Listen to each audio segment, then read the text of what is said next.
आज हम लोग नियंत्रक एवं महालेखा परीक्षक यानी कैग के बारे में पढ़ेंगे। भारतीय संविधान में नियंत्रक एवं महालेखा परीक्षक का उल्लेख अनुच्छेद 148 से 151 के बीच में किया गया है। देखिए, नियंत्रक एवं महालेखा परीक्षक भारतीय संविधान में इस पद को इसलिए बनाया गया कि केंद्र सरकार आम जनता से कितना टैक्स वसूलता है और उनके कल्याण में कितना पैसा खर्च करता है, इसका हिसाब कैग रखते हैं, यानी कि नियंत्रक एवं महालेखा परीक्षक रखते हैं। यही नहीं, कैग क्या करते हैं कि प्रत्येक राज्य और केंद्र सरकार के सारे धन के आगमन और विगमन यानी कि आने के स्रोत और जाने यानी व्यय करने का स्रोत पर ध्यान रखते हैं। चलिए, इसके बारे में कुछ महत्वपूर्ण पॉइंट लिखा गया है, थोड़ा सा है, छोटा सा देख लिया जाए।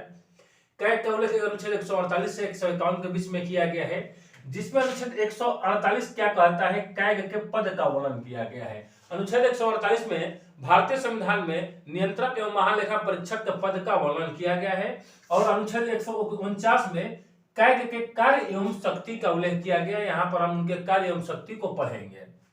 देखिए, सबसे पहले बात करते हैं तो नियुक्ति एवं शपथ। देखिए, भारत में जो नियुक्ति करेंगे कैग के तो राष्ट्रपति महोदय करेंगे और वह भी प्रधानमंत्री के सलाह पर। तो नियुक्ति कैग की कौन करता है तो राष्ट्रपति। इनको शपथ भी कौन दिलाएगा तो राष्ट्रपति। अगर कैग स्वेच्छा से त्याग पत्र भी देंगे तो राष्ट्रपति को ही देंगे। ठीक, देखिए, कैग को लोक वित्त संरक्षक एवं सार्वजनिक धन का संरक्षक कहा जाता है। सार्वजनिक धन का मतलब जनता के पैसे का संरक्षण कौन करता है, रक्षा कौन करता है तो कैग करता है। ठीक, अगर कैग को देखा जाए हटाने की विधि तो सुप्रीम कोर्ट की जज की तरह इनको हटाया जा सकता है, यानी कि राष्ट्रपति के प्रसाद पर्यंत नहीं रहते हैं, इनको सुप्रीम कोर्ट के जज की तरह हटाया जाता है। अब जज को कैसे हटाएंगे, हम जानते हैं कि संसद के दो अंग, सुप्रीम कोर्ट और माने लोकसभा और राज्यसभा।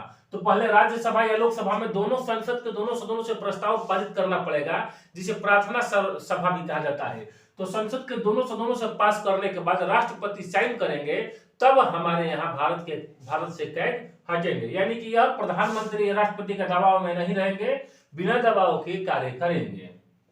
त्याग पत्र देखा जाए तो राष्ट्रपति को अपना त्याग पत्र देंगे। देखिए, इनकी नियुक्ति कौन करेगा, राष्ट्रपति।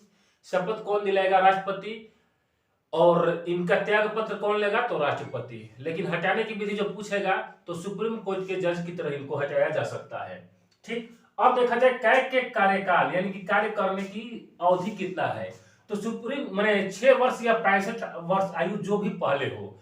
अब इसको समझा जाए, मान लेते हैं कोई व्यक्ति 50 वर्ष की उम्र पर कैग की पद की शपथ लेता है तो वह लगातार 6 वर्ष तक कार्य करेगा, यानी कि 56 वर्ष की आयु तक वह कैग के पद पर रहेगा। लेकिन अगर कोई व्यक्ति 60 वर्ष की आयु पर गद्दी पर बैठता है, 60 वर्ष में वह क्या करता है, कैग का शपथ लेता है, तो वह अधिकतम कितने वर्ष तक काम करेगा, 5 वर्ष, क्योंकि 65 वर्ष तक आपको रिटायर हो जाना है। अधिकतम रिटायरमेंट की उम्र 65 वर्ष निर्धारित किया गया है, जिसके कारण वहां पर वह 5 वर्ष ही काम करेगा। यहाँ पर वर्तमान में कैग को है, ये भी लास्ट में पढ़ाया जाएगा। ठीक, इसके बाद कहा गया कि रिटायर होने के बाद यह कोई भी पद धारण नहीं कर सकते हैं। कैग जो होंगे भारत के नियंत्रक एवं महालेखा परीक्षक, सेवानिवृत्ति यानी कि रिटायरमेंट के बाद कोई भी पद धारण नहीं कर सकते हैं। आप देखा जाए इनको कार्य एवं शक्ति का उल्लेख अनुच्छेद 149 में किया गया है।